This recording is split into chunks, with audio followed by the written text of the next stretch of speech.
wife calmly accompanied her husband to drop their son off at kindergarten. After a final, reluctant glance at her son, she turned her head and called out to her husband, who was about to leave. 有话快说，我很忙。吴云哲，再见。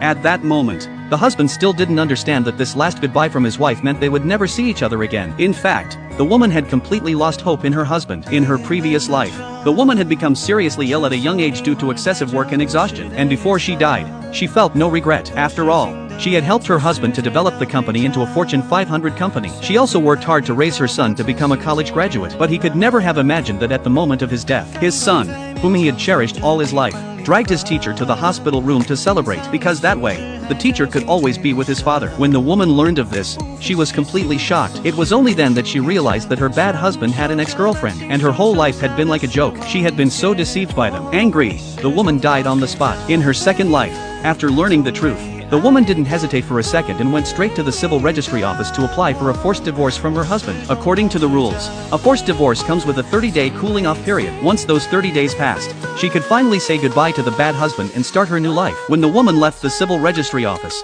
she thought back to the painful moments of her past life. She thanked heaven for giving her a second chance. She swore she would never repeat the mistakes of her previous life. In this life, she would be brave and pursue her dreams. So, she went to visit her former mentor, the old professor. She told the professor that she was willing to return to the research institute and continue participating in scientific projects. The professor was especially excited to hear this news. It turned out that the woman had been his most talented student. Unfortunately, after marrying the bad husband, she had put her promising career on hold to focus on her family. The professor knew that, had she not been held back by her family, her future scientific achievements would have been immeasurable. After arranging everything, the woman returned to that house, both familiar and strange. She made a hearty meal and waited for her son and husband to come home to eat. She thought to herself that she would use this final time to be with them, father and son.